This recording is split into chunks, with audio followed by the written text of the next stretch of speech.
Suzanne Robin, avec laquelle on a le plaisir de travailler tout au long de l'année, hein, principalement bien sûr les équipes du musée, donc qui représente ici la DRAC, des abréviations, hein, Direction régionale des affaires culturelles. En fait, c'est le ministère de la Culture, hein, on va dire ça simplement.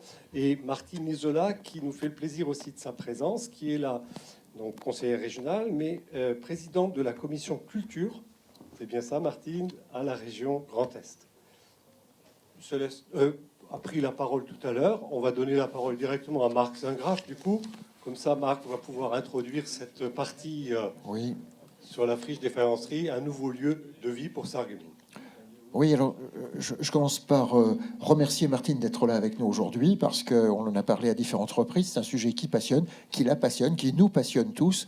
Et évidemment, on est là pour en débattre aujourd'hui. Un sujet qui passionne, alors c'est un sujet qui amène de l'adhésion, qui donne envie de s'y mettre, puis qui, quelquefois aussi, eh bien, rencontre des points de vue divergents, mais c'est ce qui nous fait avancer. C'est ce qui nous fait avancer tout simplement.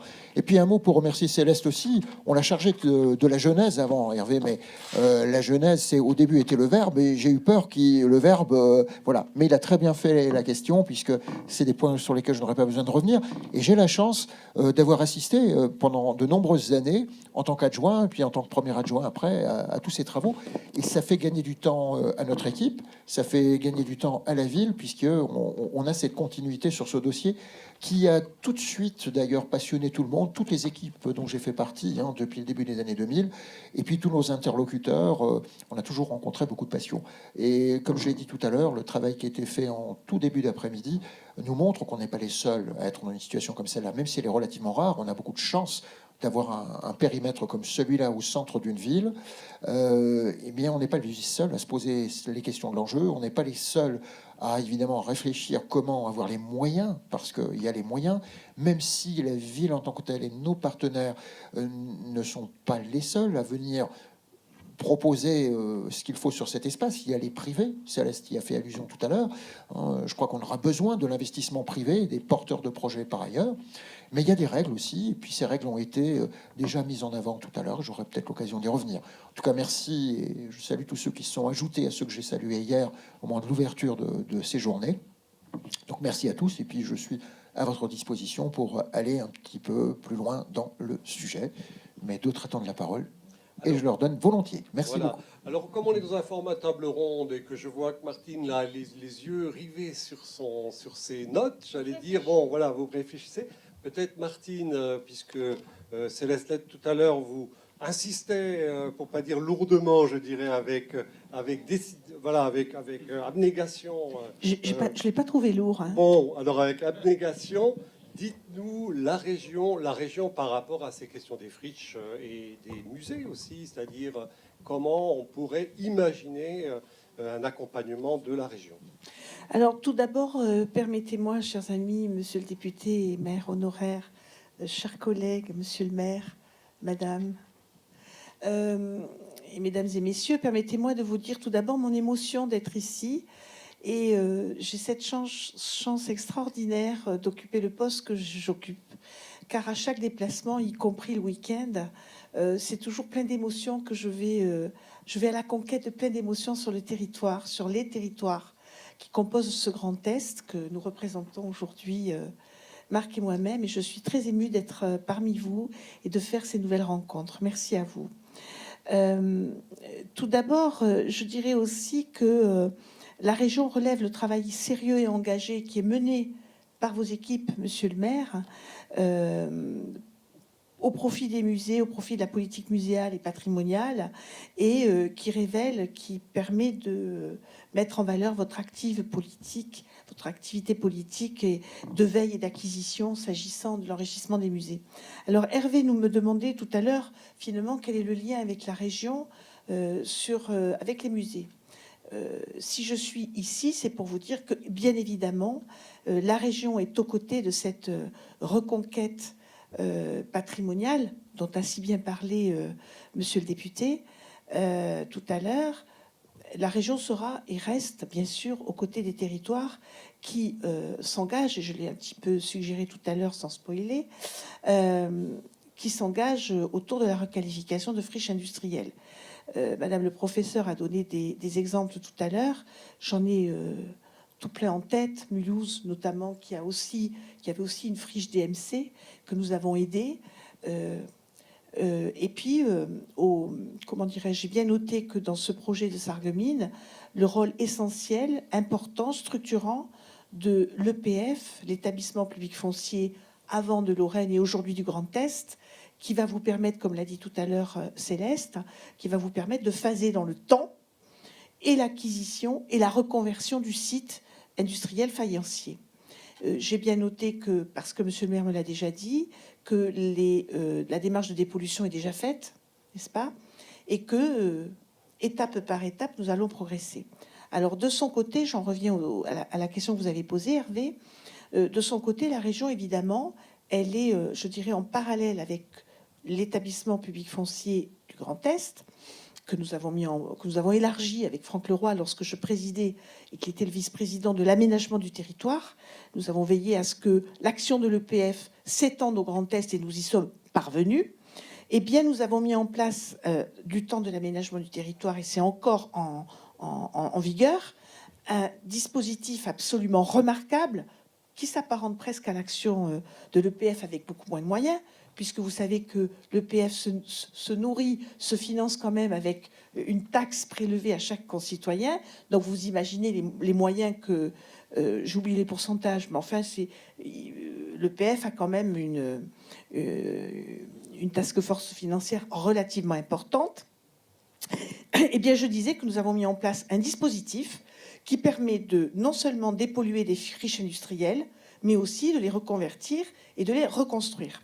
Je veux dire par là que c'était un dispositif qui était la réponse à la préconisation de l'économie du foncier que nous avons préconisé à la région en tant que chef de file du fameux schéma dont je vous ai parlé tout à l'heure, et un schéma qui est opposable. Pour ceux qui connaissent un petit peu l'aménagement du territoire, c'était même opposable au SCOT, ces schémas territoriaux locaux, je dirais.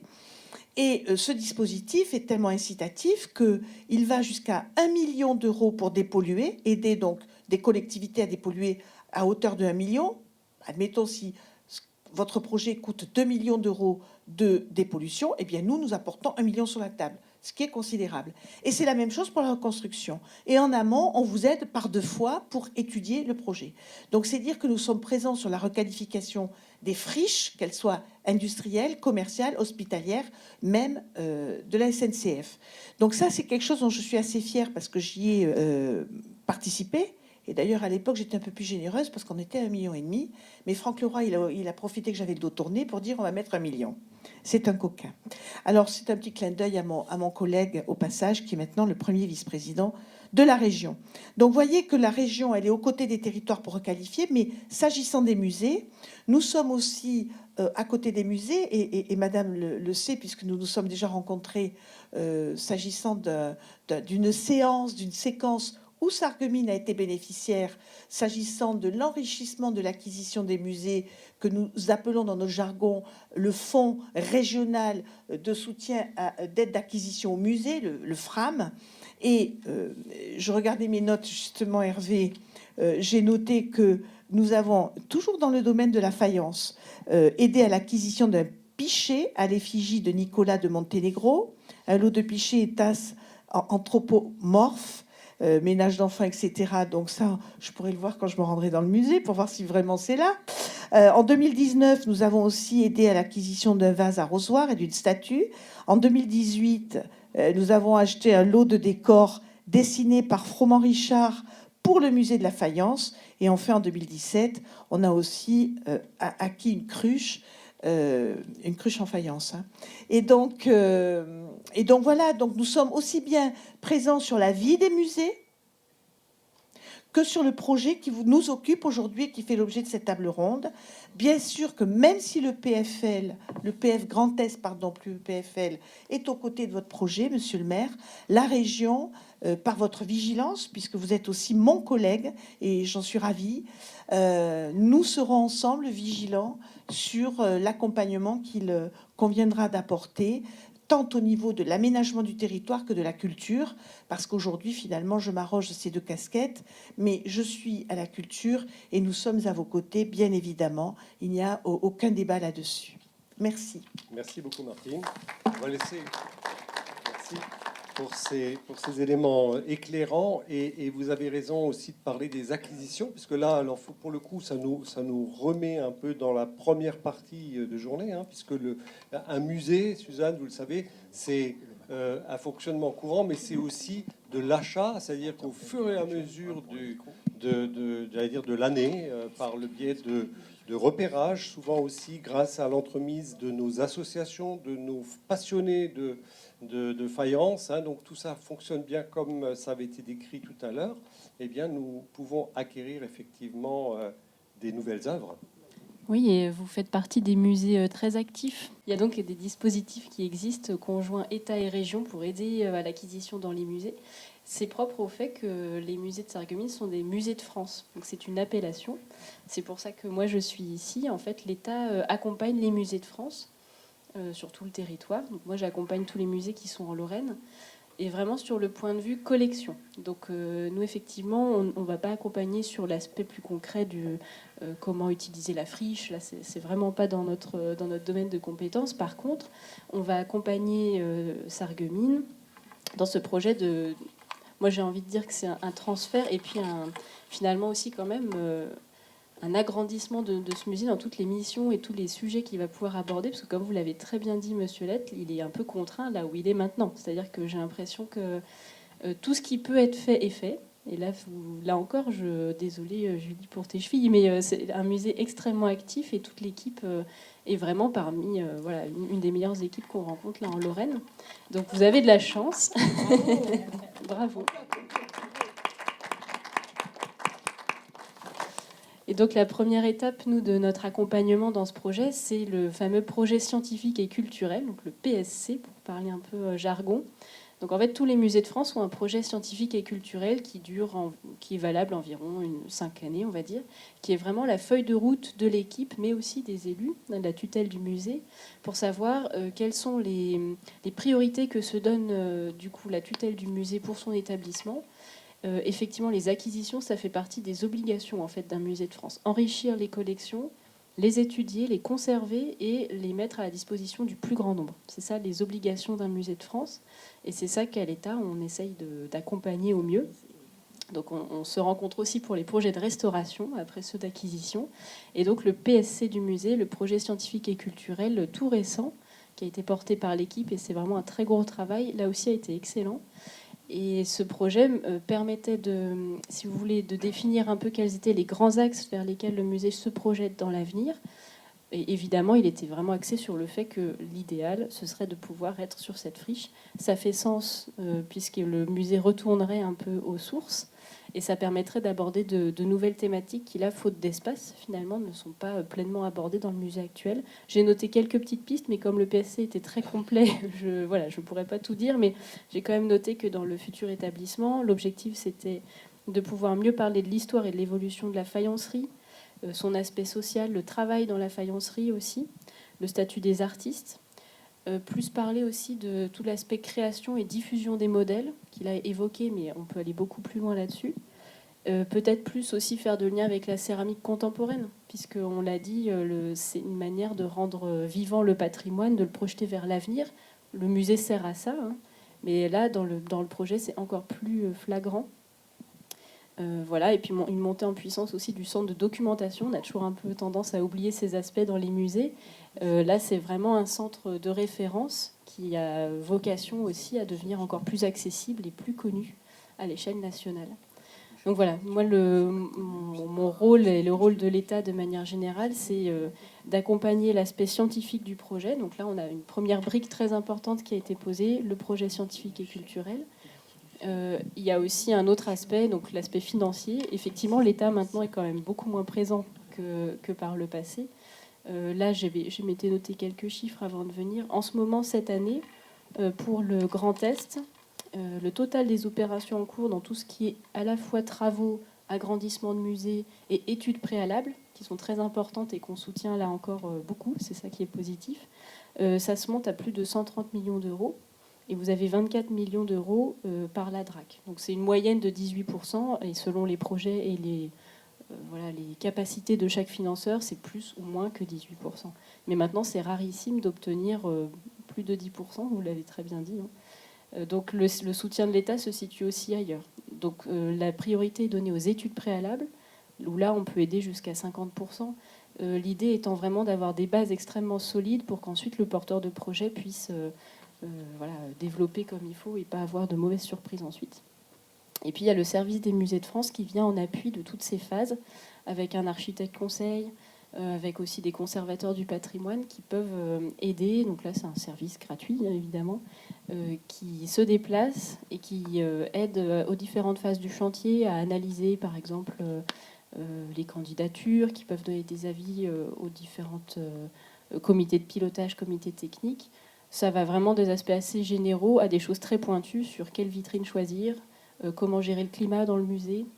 Voilà, essayer de faire en sorte que l'équipement qui va être livré soit opérationnel, le plus pratique possible, et permette d'être un bel outil de travail pour les équipes qui vont être dedans. Voilà, grosso modo, à quoi peut servir l'État en ce moment dans ce projet. Et effectivement, depuis le début, on a à cœur de soutenir ce projet-là, très sérieux, porteur de sens. Et puis, moi, j'espère que ça va aller au bout. En tout cas, on vous soutient aussi, évidemment. Merci Suzanne. Alors c'est très encourageant, je dirais, de vous entendre. Voilà, c'est un rapport que nous avons pratiquement au quotidien avec les services de l'État, avec les services de la région. Mais j'allais dire, Monsieur le maire, Marc Zingraff, moi j'ai envie de dire le phasage là. Puisque finalement, on est déjà, Bien sûr. on est dans le starting block là. On a envie d'en savoir plus, quoi. Alors, on est bien sûr tous pressés. Je pense que dans le public, tout le monde se dit il faut avancer, il faut avancer. Oui. Alors, vous voyez bien, une municipalité mène 36 chantiers en même temps, et je remercie mes voisines de rappeler que rien que si vous les écoutez, vous comprenez qu'on y travaille, qu'on est déjà dans le sujet, que les services qui ont été applaudis tout à l'heure sont également dans le sujet, et Céleste l'a dit tout à l'heure, mais ça fait un moment que ça dure.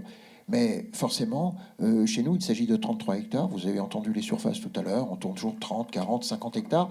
Il faut du temps. Et il a fallu le temps des acquisitions. Céleste, on a fait l'histoire. Aujourd'hui, où est-ce qu'on en est? Eh bien, on a fait avec l'établissement public foncier Grand Est les travaux préparatoires, les études faune, flore. On a déterminé les seuils de pollution. On a agi sur ces pollutions. Heureusement, il n'y en a pas trop, on arrive à bien s'en sortir. On a travaillé également sur l'état d'évaluation des bâtiments. Est-ce qu'ils sont encore en bonne santé? Vous avez pu remarquer sur les plans qui étaient projetés qu'aucune commune n'a gardé tout le bâti ancien, ce qu'on ne saurait faire. Je veux dire, ce serait complètement irresponsable. Il faut faire des choix. Il faut faire des choix en fonction d'un certain nombre de pertinences. On y a travaillé, c'est quasi terminé. L'année qui vient verra tomber certains bâtiments. Ça, c'est sûr. Donc l'année qui vient. On a commencé avec le PF Grand Est, la SEBL surtout, et ses partenaires actifs sur le terrain, à tracer un certain nombre d'éléments de logique pour ce qui est des voies de communication. Mais là aussi, c'est pas simple. C'est lié à d'autres dossiers que vous connaissez bien à Sarreguemines, la déviation au sud. Est-ce qu'elle se fait? Est-ce qu'elle ne se fait pas? Quand? Comment? Parce qu'il faut brancher les embranchements des voies de circulation de ce périmètre sur ce qui arrive de l'extérieur. Donc, vous voyez, c'est lié à beaucoup d'autres choses. Donc, on en est à une année, là, où on va voir déjà bouger un petit peu sur le secteur. En même temps, il y a des étapes administratives absolument nécessaires et incontournables et qui prennent du temps. Les questions de concertation, déjà, mais aussi ce qui nous amène là très prochainement à voir avec le PF Grand Est, avec la SEBL, un certain nombre d'équilibres qui sont des équilibres que la loi nous demande d'annoncer, c'est-à-dire la part du bâti à destination de l'habitat, par exemple, à destination du culturel, à destination des services. Tout ça, ça doit être préétabli et il faut en discuter. Et pour que cela puisse se faire, eh bien, il faut que la communauté d'agglomération se positionne sur le sujet. Donc, très prochainement, j'ai organisé une réunion qui va avoir lieu là dans les tout prochains temps avec la communauté d'agglomération pour qu'on puisse, parce qu'on est au début d'une réflexion qui, cette fois-ci, va justifier toutes ces interventions, qu'elle ne soit pas exclue, que d'entrée, elle soit présente dans les discussions, de manière à pouvoir jouer son rôle ensuite. Mais vous voyez, c'est pas évident. À toutes les étapes, nous sommes dépendants d'autres décisions qui interviennent également. Tout se tient, c'est un ensemble de choses très, très particulières qui se tiennent. En même temps, nous sommes déjà à l'écoute des porteurs de projets, des gens qui viennent voir, qui nous disent on voudrait ceci, on voudrait cela, on voudrait 3 hectares, on voudrait un demi-hectare. Mais la logique d'une ZAC, zone d'aménagement concerté, dans laquelle nous allons entrer cette année et pour laquelle nous allons signer cette année, eh bien, exclut le fait qu'on puisse sortir 1 hectare, 2 hectares, 3 hectares pour quelqu'un. Parce que si je donne ces hectares-là à quelqu'un, je vais conditionner l'usage de tout le reste. Et si je dois déplacer au dernier moment une route, si je me suis déjà engagé à la vente d'une parcelle, je suis coincé. Donc la ZAC eh bien, suppose un travail d'abord d'ensemble et de répartition avec le privé, le public, les financeurs ou les cofinanceurs. Et après, on répondra aux porteurs de projets qui sont, ça je ne le cache pas, nombreux pour s'installer sur ce territoire. Et Céleste l'a sous-entendu tout à l'heure, dès le départ, nous avons opté, et nous continuons en ce sens-là, pour garder la forêt. Il y a entre 6 et 7 hectares de forêt sur l'espace. Madame, tout à l'heure, dans la première intervention, disait combien il faut apporter de la fraîcheur en ville. Ce sont les directives actuelles. Nous, ça fait 20 ans qu'on le dit. On a la possibilité d'une forêt urbaine, entre guillemets, là. Je pense d'un usage très facile et très proche. Il y a une rivière qui y passe, qui est à renaturer. Et là, des contacts aussi ont déjà été pris. Donc, on a déjà un certain nombre de contacts avec des porteurs de projets privés, avec des sociétés, voilà. Et les Sarregueminois vont découvrir petit à petit ces projets.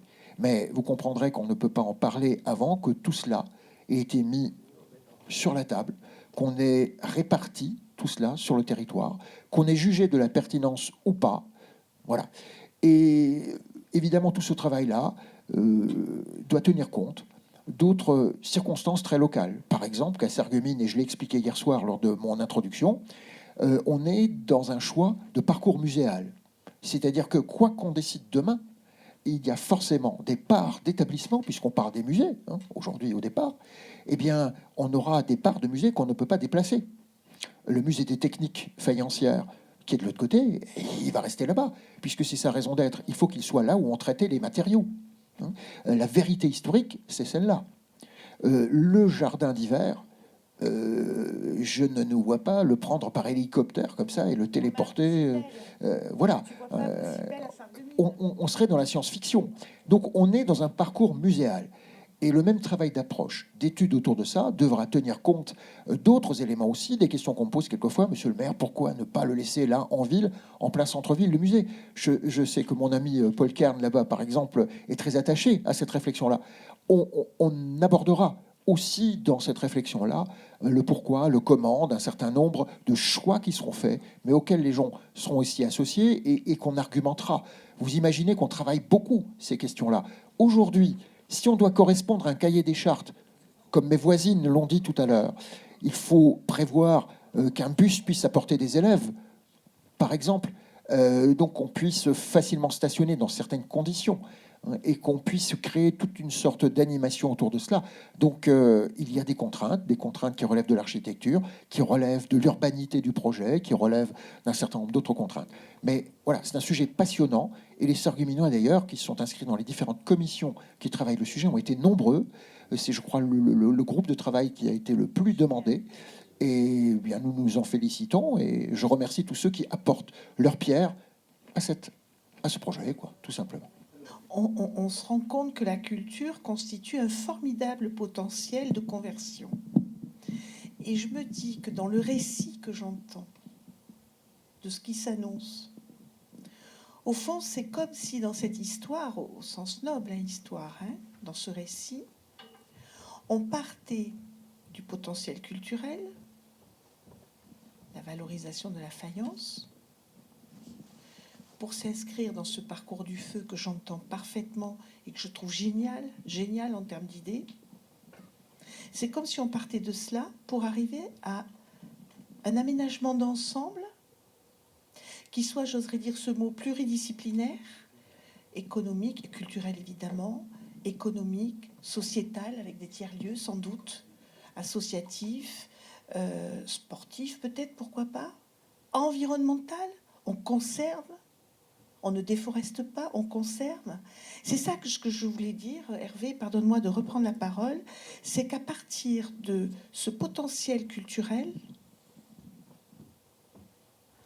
on reconstruit la vie, on reconstruit la cité, au moins une partie. Ce sont donc, quand j'entendais Monsieur le maire, c'est l'idée que je voulais développer, j'enfonce une porte ouverte, je vous l'accorde, plusieurs projets dans un projet. Et c'est pourquoi c'est compliqué d'articuler tout ça. Les permis de construire, les concours d'architectes, les machins, les trucs et tout ça. Mais ça prend un temps dingue. Nous avons ce projet à Châlons-en-Champagne. Je suis deuxième adjointe de Benoît Apparu. À Châlons-en-Champagne, j'ai eu la culture, j'ai eu l'éducation, j'ai eu le sport. Je suis tout terrain, on va dire. Hein. Maintenant, je suis chez les commerçants. Eh bien, nous avons en centre-ville des friches militaires très importantes. Très importantes. Dans une des friches qui fait à peu près 6 hectares en cœur de ville, qui s'appelle la caserne Chanzy, on va faire nous aussi pareil. Plusieurs projets dans un projet. Et tout est parti, je vous le donne en mille, de la culture, une fois de plus. Et de la culture, laquelle chez nous, c'est pas la faïence, c'est le cirque. Et on va faire le musée du cirque à l'intérieur de cette friche. Et on va réunir des services administratifs à l'intérieur de cette friche. Et on va accueillir des directions de l'État à l'intérieur de cette friche. Et on va faire plein de choses. Et on va économiser 6 hectares de foncier, puisqu'on va requalifier du bâti. Donc voilà, je suis là au nom de la culture. Je voulais mettre en exergue que la culture peut être le point de départ d'une sacrée belle histoire. Voilà, merci. Merci Martine. Gardez le micro, on va passer le micro là, baladeur à Céleste. Oui, ce sera sûrement plus important de répondre aux questions qui existent dans la salle. Je voulais rajouter, et en complément de ce qui vient d'être dit, et sur la mosaïque d'aménagement de cette zone, mais aussi sur la culture. Sur la culture d'abord, à Sarreguemines, la culture n'a jamais été l'enfant abandonné. Et je crois que le maire, ça a été le cas avec tous mes prédécesseurs, ils ont tous été très sensibles à la culture et aucun n'a lésiné sur les moyens. Et Sarreguemines, je pense, a toujours été considéré comme une ville de culture. Et avec Marc, ça continuera ainsi, j'en suis persuadé. S'agissant de la mosaïque d'aménagement, la mosaïque d'aménagement, j'aurais pu trouver un accord avec FSDV il y a déjà 10 ans, mais c'était pour un aménagement sauvage. Un jour, Gérard Longuet me rend attentif, lui qui était très lié à Alain Madelin, qui était un ami de la famille, puisque Alain Madelin était le compagnon de la fille de Fenal, Karine. Eh bien, il m'a dit, fais attention, Céleste, je sais que FSDV a un projet pour faire que des halls de surface commerciale. Et bien sûr, ça c'est rentable. Et FSDV touchait là vraiment des pactoles énormes. Moi j'ai dit, je ne suis pas propriétaire des terrains, mais je serai maître de l'aménagement. Après, si l'estimation que j'ai évoquée tout à l'heure de 5 millions, c'était plus de 5 millions, c'était parce que c'était mettre quasiment que des maisons. Or, vous savez que le Grenelle de l'environnement prévoit une limitation d'aménagement de logements sur les 20 années, dans toutes les communes, dans toutes les intercos. Et Sarreguemines, sur les 15 années à venir, je crois que c'est, ou 12 années qui restent, c'est 900 logements maximum. Donc dire, on fait sur le terrain des faïenceries que des logements, c'était aussi trompé par rapport à la réglementation. Donc on aurait pu avoir de l'argent il y a déjà longtemps, mais je dirais avec des aménagements sauvages et une ville qui se serait mal construite, comme tu l'as dit tout à l'heure. Donc c'était important. J'ai toujours tenu bon. Il y avait même des projets chinois. Déjà, il y a 10 ans. Des projets chinois. On est venu me trouver. J'étais en vacances en Bretagne un été, il y a presque une dizaine d'années, pour me proposer, parce qu'ils étaient pressés, pour me proposer un projet. J'ai écouté poliment, et après j'ai dit, avec ce projet-là, ça n'ira pas. Et je me suis toujours opposé. Je me suis toujours opposé et j'ai préféré attendre. Je disais ça à FSDV, tant que les terrains sont dans cet état-là, eh bien on ne cassera rien. Je veux dire, on ne cassera rien. On n'hypothèquera pas ou on n'insultera pas l'avenir et donc l'attractivité de la ville. Voilà, maintenant je me tairai. Oui, juste avant les questions, mais c'est important parce que ce qu'il a dit, oui, on aurait pu bourrer le secteur de supermarchés, on aurait pu faire un tas de choses qui sont d'ordre lucratif, mais ça n'a pas été notre choix. Et puis, ce que je vous dis là est garanti par la loi. Nous sommes dans Action Cœur de Ville. On fait partie des 222 villes en France qui sont protégées par un périmètre ORT, simplement un périmètre qui fait le tour un petit peu de la zone de priorité pour Action Cœur de Ville. Et c'est très clairement la loi qui nous dit que là-dedans, il n'y a pas de supermarché et rien qui puisse menacer l'équilibre commercial d'une petite ville. Chalon, c'est pareil, c'est vrai partout. Donc ça, c'est une garantie aujourd'hui pour la population. Ça n'existait pas au départ du dossier. Quand Céleste a commencé à travailler là-dessus, ça n'existait pas. On avait effectivement la possibilité de déroger à un tas de situations comme ça. On aurait pu y mettre que de l'habitat. Aujourd'hui, il y aura forcément un peu d'habitat. Il y aura notamment un habitat qu'aujourd'hui nous ne pouvons pas proposer au centre-ville, que nous ne pouvons proposer nulle part ailleurs, c'est-à-dire un habitat ouvert sur la nature. Je vous parlais des 9 hectares de forêt. Donc cette possibilité-là, elle est importante pour les Sarregueminois parce qu'elle permet de retenir de la population qui, si nous ne proposons rien dans ce domaine-là, va aller dans les communes autour. Donc nous, il faut qu'on se protège un petit peu et qu'on propose quelque chose. Mais ça doit être fait à bon escient. La priorité reste à la culture. Pour terminer là-dessus, tu as raison de le souligner. C'est la culture au départ. Vous avez raison de le souligner. Nous avons des bâtiments anciens, le bâtiment des Moules, que tout le monde connaît bien, qui est juste à côté de l'esplanade de Casino. Il est dommage de ne pas intégrer ce périmètre très chargé d'histoire et de culture dans notre parcours muséal. Oui, ça, c'est un élément de réflexion fort. Et les textes, aujourd'hui, garantissent la protection à cette approche-là. Donc, de ce point de vue-là, les Sarregueminois peuvent être rassurés. On ne peut pas faire n'importe quoi. Et on sera obligé, à tous les étages de la réflexion, d'argumenter en tenant compte de ces règles-là. Donc ça, c'est une sécurité qui a mûri ces dernières années et que, Céleste, au début des années 2000, on n'avait pas. On avait une forme de liberté qui laissait plus la place à des initiatives sauvages qu'on aurait pu avoir sur le périmètre.